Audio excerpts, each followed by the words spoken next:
Hello, everybody, and welcome to That Wrestling Show, the podcast where all pro wrestling matters. I am your host, Bill Yankovi, and this week on the show, going to review how should I put this? Well, some of the matches were good, but the whole production of it sucked. Gonna be talking about Extreme Rules this week. Gonna review that. Plus, going to talk about a brand new championship that has been created. Get into that a little bit more. Plus, coverage of the G1 Climax and a whole lot more. But before that, we got some interesting news that came in a little earlier today. And for the purposes of this, I have to play a particular theme.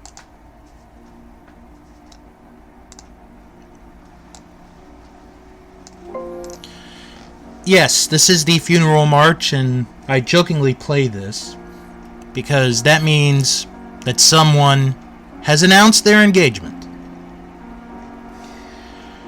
It was announced earlier today on Instagram that Toni Storm is engaged to Juice Robinson. I know. It's a tough thing. We're gonna make it, though. We're gonna make it.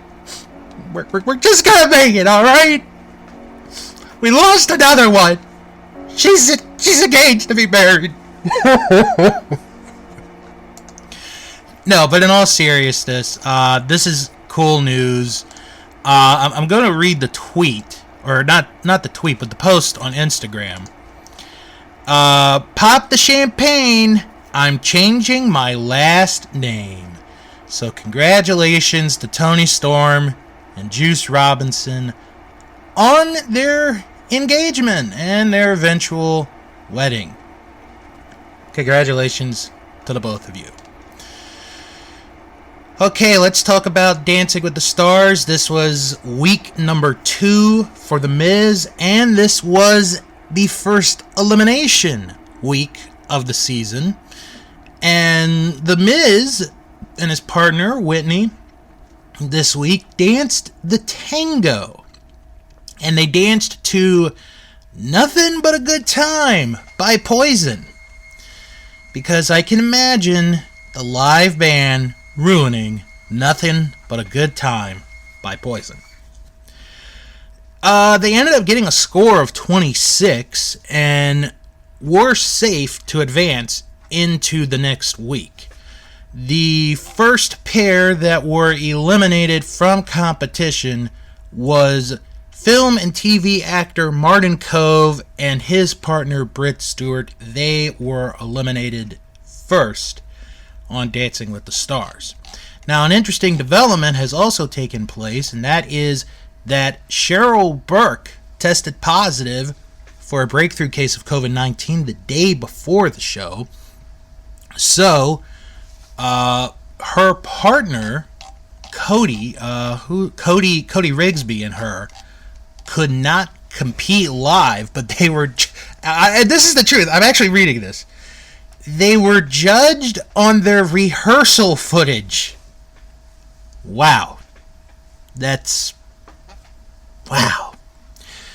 Not really sure if they will continue in the competition or not. I guess we'll find out when we reviewed, or when I update you guys on The Miz next week. So, for next week, or this coming week, it's Britney Spears night. Yes, Britney Spears night. And The Miz will be learning how to do the jive. Although I don't think he will be a jive soul bro, but he will be learning to do the jive. And then, of course, if he makes it through that, then the following week will be Disney week. And then if he survives that, he'll have Grease Lightning, because it'll be Grease night.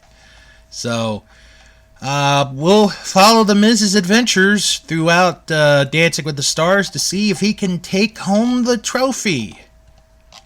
But The Miz advances this week on Dancing with the Stars. One of the big stories that has come out over the last 24 hours is a brand new championship from Impact Wrestling. And it is the Digital Media Championship. This was announced on last night's Impact Wrestling, and a press release has come out today about this title. And I will read to everyone the following press release. Impact Wrestling will inaugurate a brand new championship, the Digital Media Championship, at Countdown to Glory, starting at 9 p.m. Eastern, 6 p.m. Pacific, on Saturday, October 23rd, originating from Sam's Town, live in Las Vegas. The first ever champion will be crowned in a 6-way match during Countdown to Glory, the live pregame show that will stream across all digital platforms immediately before the biggest Impact event of the year, Bound for Glory 2021. Impact Wrestling Executive Vice President Scott D'Amore said, "In the fine tradition of the iconic television titles from pro wrestling history, Impact Wrestling will add a 4th singles championship on October 23rd. The inaugural Digital Media Champion will be crowned in a 6-way match with the winner making history. Those 6 competitors, however, will have to fight for the opportunity to become the first Digital Media Champion." D'Amore added, 12 contenders drawn from both the Knockouts and male rosters will compete in 6 single elimination matches over the next 3 weeks. The winners of those matches will be the final 6 who go on to Before the Glory and the Digital Media Championship 6-way. The elimination matchups will stream Tuesdays and Wednesdays on Impact's own digital subscription network, Impact Plus, and for Impact Ultimate Insiders on the promotion's popular YouTube page. After 24 hours, the matches will be made available for everybody across Impact's digital universe, including YouTube, Facebook, and Twitter. Impact Wrestling is an innovator in the digital space, D'Amore added, pointing out that Impact's wildly successful Facebook strategy is the subject of an upcoming best practices report to be published by the social media giant. It is fitting to recognize the huge audience Impact has online. After the first champion is crowned, the Digital Media Championship will be defended on Impact's digital platforms in exclusive matches as well as on television, monthly Impact Plus specials, and pay-per-views as it takes its place as one of the most coveted titles in our sport. Now, first of all, I gotta give him a round of applause. I actually like this idea of this championship title. It's kind of a modern day updated version of the television title. And I know people have been for a long time wanting to see the television championship come back. The NWA has that right now. AEW has the TNT title. And what Impact is doing basically is they're taking the idea of the television title, updating it to the 21st century, and bringing in what could be new audience and a new way, to have people watch your product. And I like the idea that you're going to include both men and women involved in this tournament, and that a new champion will be crowned on the pre-show of Bound for Glory. I like this idea. I really do. I hope this works. On paper, this sounds terrific. Let's see if the execution of the title can be pulled through. I think it can, but we'll just have to wait and see how it goes through. But Impact Wrestling with the Digital Media Championship. And they're going to have a little tournament for the next few weeks leading up to Bound for Glory weekend, where they will crown their first ever Digital Media Champion. Time to update everyone on the G1 Climax tournament. They had Block B today, so now we are officially up to date on scores and standings. So let's take a look. Block A is a two-way tie for first. Zack Sabre Jr. and Great O'Khan both at 8 points. However, Sabre has the advantage because he did defeat Great O'Khan earlier this week. So Sabre is undefeated at 4-0. Great O'Khan is at 4-1. Following them is a four-way tie between Shingo, Kota Ibushi, Toru Yano, and Kenta at 6 points. Yujiro Takahashi and Tomohiro Ishii are at 4 points. Tanga Loa is at 2. And of course, as I said from last week, Tetsuya Naito no longer competing in the tournament with a knee injury. In Block B, it is a two-way tie for first between Jeff Cobb and Kazuchika Okada, both at 8 points. Followed by Hiroshi Tanahashi and Evil, both at 6 points. Taichi and Sanada next at 4. Tama Tonga and Yoshihashi are at 2 points. And Hiroki Goto and Chase Owens at the bottom of the standings with no points. Surprised that Goto has not scored a win yet. As far as this week's action, this Sunday, the A block will continue. That is a 3 a.m. start here on the East Coast for night 9 of the tournament. That will be Shingo against Kota Ibushi, Tomohiro Ishii against Zack Sabre Jr., Tanga Loa against Yujiro Takahashi, and Kenta against Great O'Khan.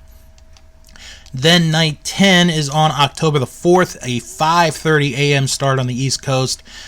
Kazuchika Okada against Sanada, Hiroki Goto against Yoshihashi, Taichi against Jeff Cobb, Evil against Tama Tonga, and Hiroshi Tanahashi against Chase Owens. Then they are off for a couple of days and move to night 11 on October the 7th. Again, a 5:30 a.m. start there. Tomohiro Ishii against Great O'Khan, Shingo against Toru Yano, Zack Sabre Jr. against Yujiro Takahashi, and Kota Ibushi against Tanga Loa. And in 1 week, on October the 8th, night 12, 6 a.m. start on the East Coast. It'll be B block action. Kazuchika Okada against Taichi, Hiroshi Tanahashi against Evil, Sanada against Jeff Cobb, Hiroki Goto against Chase Owens. So right there, at least one of them will get points by the time next week comes. And Yoshihashi against Tama Tonga. And that is the schedule for this coming week's G1 Climax tournament. All right. I have to, unfortunately, and I do say that because this is kind of true, have to talk about Extreme Rules. On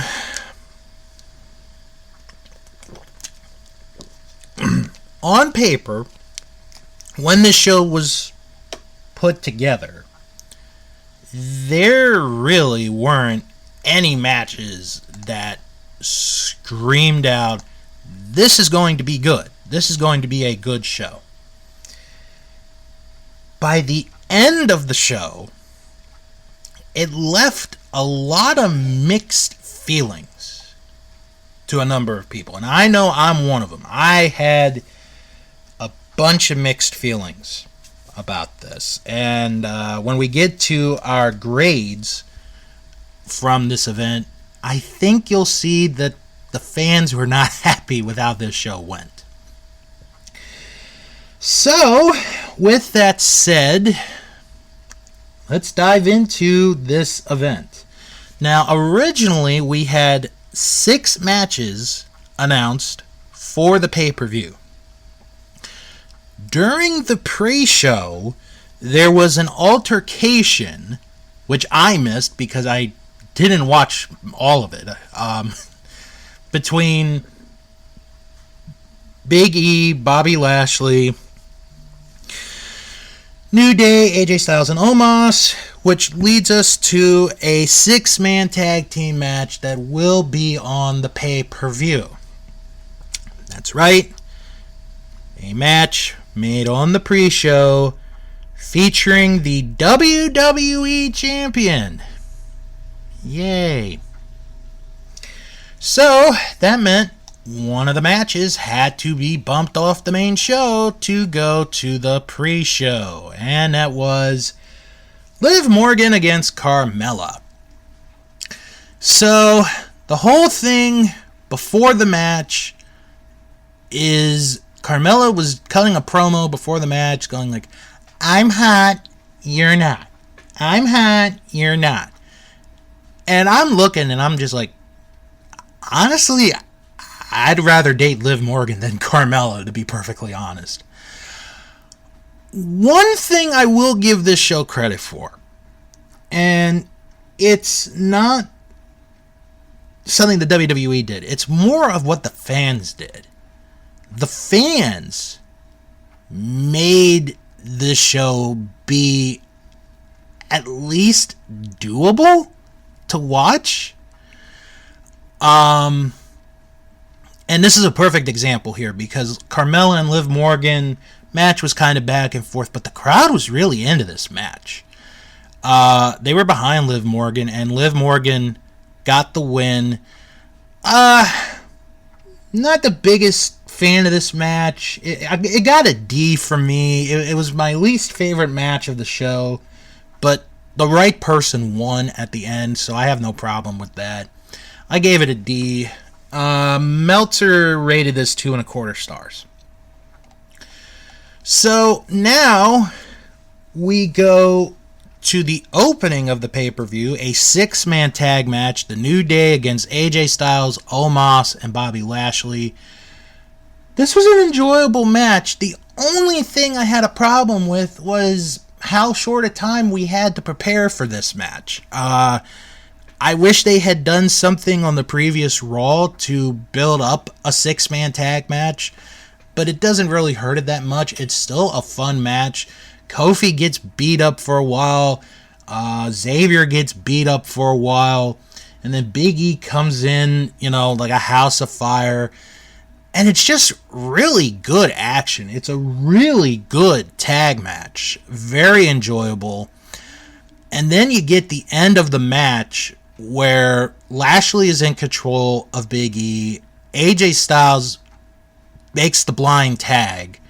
And Lashley and AJ, they're having, miscommunication. And Lashley accidentally spears AJ Styles. And then Big E picks up Lashley to hit the big ending to get the 3 count and the win on Lashley. Like I said, this was an enjoyable 6-man tag match. It was a fun match. I gave the match a B. This was for a long time my favorite match of the entire pay-per-view. Meltzer gave it 3.5 stars. Now, this is where the production problem starts to come in. And from what I understand, this was from if you were on the $4.99 tier, which is what I'm at. During the celebration of the New Day win, we cut into a commercial for Peacock. Not WWE planned. Peacock just did that on their own. They're like, New Day celebrating, commercial for Peacock. And guess, this is going to be a theme. Well, actually, let me go back a little bit, because with the Liv Morgan Carmella match, and this was hilarious. During the match, the Spanish commentary was on over Michael Cole and Pat McAfee, which might have been a blessing in disguise. So they have that problem throughout the entire match. And then when you get to the start of the 6-man tag match, the French commentary is over the Raw commentating team, which might not have been a problem had they had it for the whole match. So they're having production nightmares right now at this point. And then you have the commercial. Then after the commercial, Street Profits are on their way to the ring. Okay, I'm sure I didn't miss anything there. They take on the Usos, SmackDown tag titles. It's an alright match. I don't know. I love the Street Profits and the Usos when they're on their best. They are on their best. But here, I don't know. I just really wasn't a big fan of this match. Usos got the win with the double splash off the top rope. That's going to send the Street Profits out of the tag team title picture for a while. I gave this a C. Meltzer gave it 3.25 stars. Then we go to the Raw Women's title match, Alexa Bliss challenging Charlotte Flair. As Alexa Bliss is making her way towards the ring, commercial number 2 for Peacock. Yep, commercial number 2. God, this is going so well. So wonderfully well. But eventually the commercial was short enough so where we can see Charlotte's entrance. We have the match. It's a decent match. It's nothing to write home about. But the end of the match, Charlotte Flair grabs Lily. Alexa sees it. Charlotte throws Lily at Bliss. Charlotte hits natural selection to get the 3 count and the victory. After the match, Charlotte Flair becomes a bully by grabbing Lily and tearing her apart, stuffing coming out. And Alexa isn't there to see it, and then when she sees what happens, she screams, and then this crowd had me laughing. This crowd had me laughing. As Alexa is screaming and crying over what has happened to Lily, we get a thank you, Lily chant. Thank you, Lily. Thank you, Lily. I am laughing at that because I know they're being smart asses, but it's still funny. It was funny. So Alexa mourning the death of Lily the doll, and reports have come out that she's going to be out of action for a little while, so we'll see what they do with Alexa Bliss after. Then we go to the triple threat match for the United States title. Jeff Hardy and Sheamus challenging the champion Damian Priest. A couple of botches in this match. I'm not going to make a big deal out of it, but this ended up being another entertaining match to watch with Priest and Sheamus. And then you add Jeff Hardy into the mix. So you had a good match, a solid match. And this is one of these where it ended up being a little bit better than it probably had any right to be. Damian Priest gets the win with a schoolboy onto Sheamus to retain the United States title. The botches did affect my grade a little bit, so I gave this a C+. Meltzer gave it 3.75 stars. Then we go to the SmackDown Women's Championship. Bianca Belair challenging Becky Lynch for the women's title. This was a very good match. I enjoyed this match. Good back and forth action. Becky Lynch was kind of being a pain to Michael Cole, which was fun. The fans, I think, were kind of in the middle on who they were cheering for, but it was still an enjoyable match. And then we get the ending.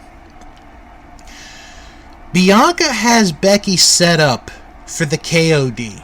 She's going to win, more than likely going to win the match. When all of a sudden, Sasha Banks runs out, attacks Bianca Belair, match ends in a disqualification, and Sasha Banks goes to town on Bianca Belair. Then Becky gets up, sees her, and they're like, friends. And then Sasha Banks attacks Becky Lynch. And Sasha's going crazy over both of them. And I have to give WWE credit for this. They did a good job as far as hiding the fact that Sasha Banks was in the building. I had no idea Sasha Banks was there. Honestly, I kind of forgot about her being involved in this whole women's title situation. And they did a good job, I thought, of bringing her back into the mix.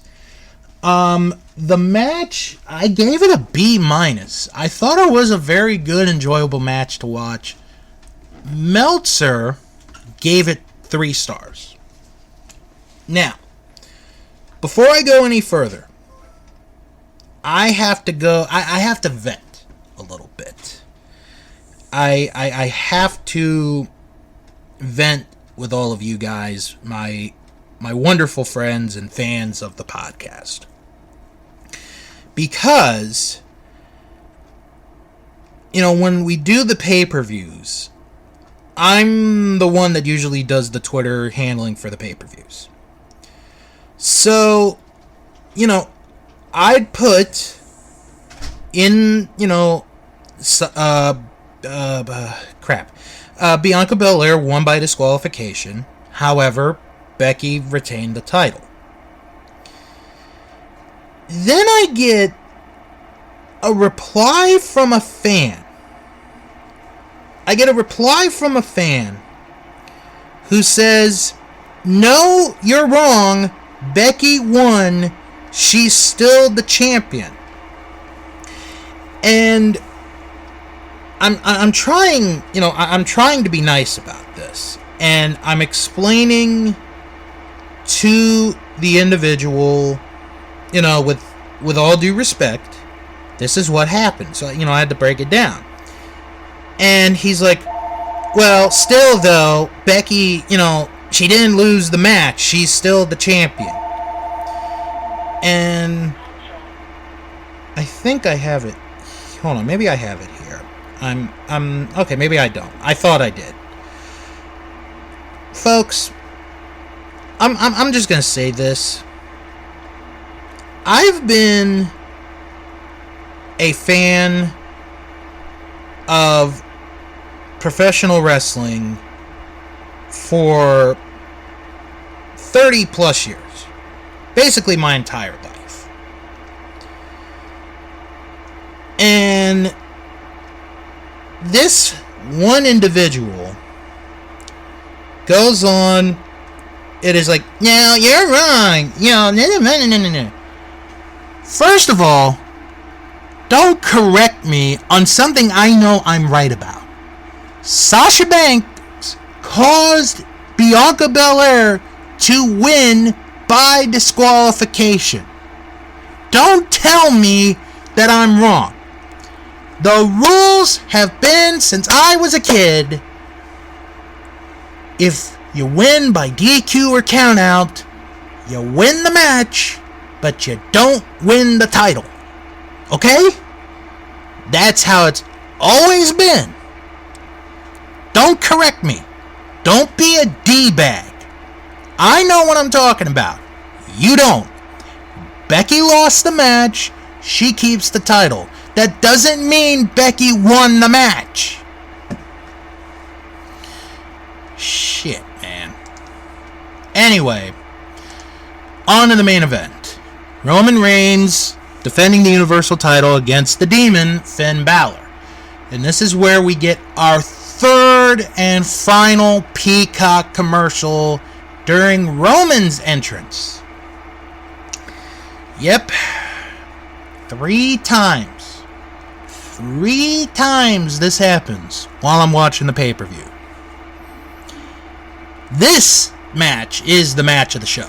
This was a great match. Loved this match.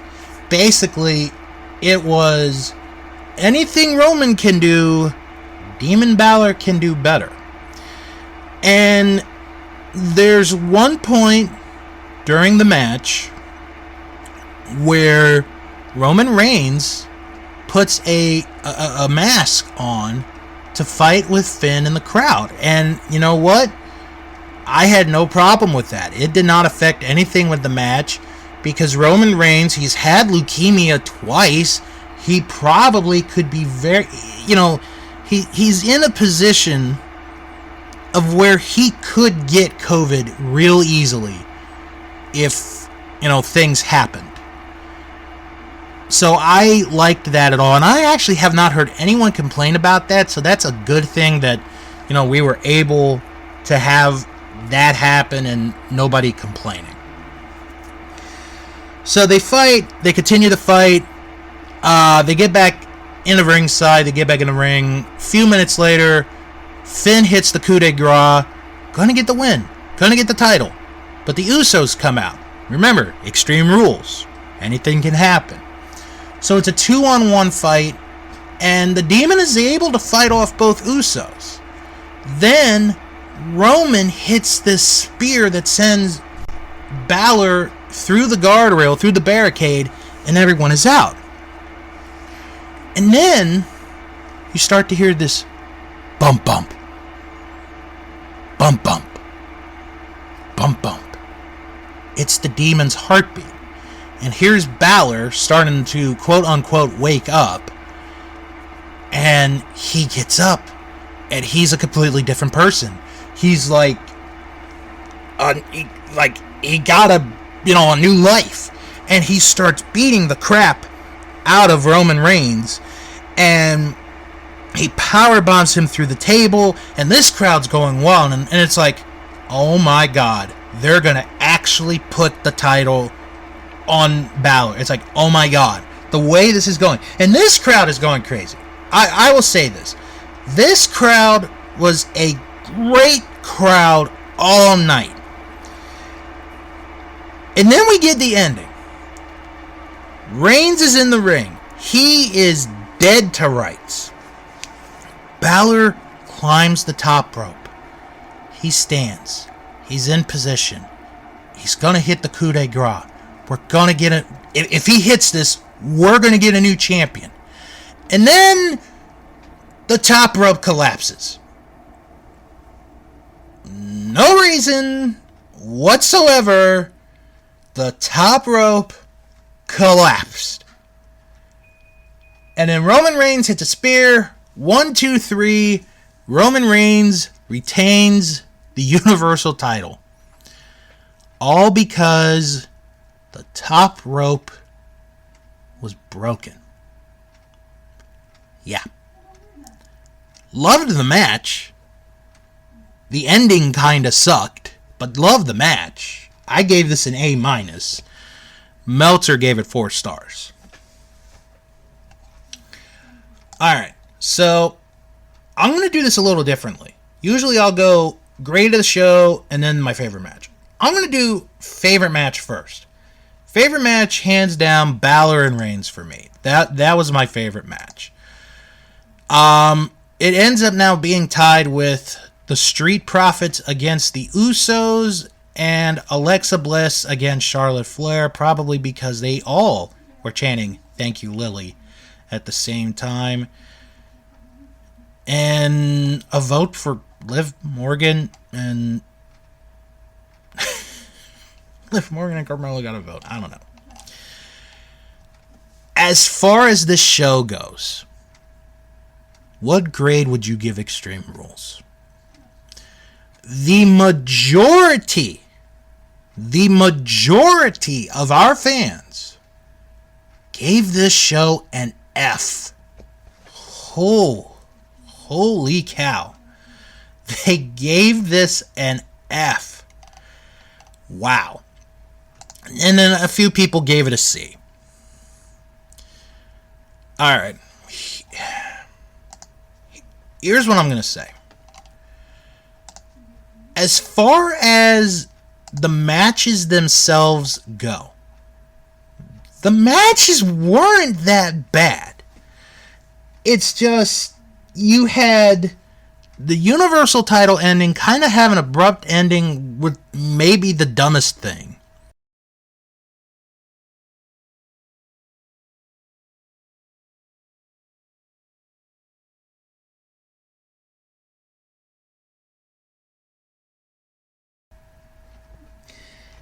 And then you have a doll getting torn apart, and that gets a thank you Lily chant.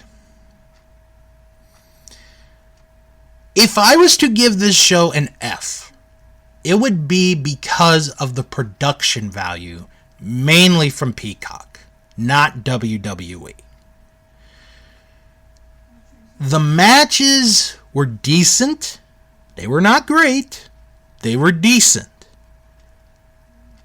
The production, especially on Peacock's end, is what killed me. I'm going to give this a D. This should get an F, but because some of the matches were actually watchable, especially the final 3, I'm going to give this a D. And for those wondering, I'm going to say it right here, right now. This show will not be covering the show in Saudi Arabia. Somebody else can do it if they want to. Alright, that's going to do it for the show for this week. Quick plugs. You can follow the show, or actually if you have any questions, send an email, wrestlingman@thatwrestlingshow.com. Don't forget to follow the show on Twitter @WrestlingShow11. And check us out on Instagram @ThatWrestlingShow. Join our Facebook group. It is That Wrestling Show Fan Group. You type that in the search bar and you are right there. And if you can't find it, it's okay. I put the link in the description of each and every episode. And if you like what you heard here and you'd like more content, then check out the Patreon page, patreon.com/ThatWrestlingShow. Now to quickly plug some friends and podcasts you guys should check out, starting with our Vantage Point, the Retro Wrestling Podcast with Joe Murata and Michael Quinn. This week they're on a bit of a vacation, so they do a live review of Saturday night's main event from July 28th, 1990. That is this week on our Vantage Point. Also, check out Greetings from Allentown with Peter Winson. This week, he discusses an episode of NWA Main Event from June 12th, 1988, featuring Arn Anderson against Lex Luger. That is this week on NWA Main Event. Also, this week on Juice Pro Wrestling, they put out 2 new episodes. They put out one where they discuss the boom of AEW and their recent talent acquisitions, the success of All Out, NXT, and much more. Plus, up today is an interview with Brian Cage. That is on Juice Pro Wrestling. And check out the 24-inch podcast where Steve Bennett and Dave Rollins look at the career of Hulk Hogan. This week, they look at Hulk Hogan's feud with Big John Studd that leads to a match at the Spectrum on October 13th, 1984. That is this week on the 24-inch podcast. If you are looking for non-wrestling related podcasts, check out The Castle Vault. It is a deep dive of films on Disney+. This week, it is The Queen of the Castle. It is a Castle Vault MCU mixtape. That is this week on The Castle Vault. Also, check out Dave and Ethan's 2000-inch Weird Al podcast, where they interview documentary filmmaker Scott Barber, who is the director of an upcoming Gwar documentary that features Weird Al. Yes, a documentary on Gwar that features Weird Al.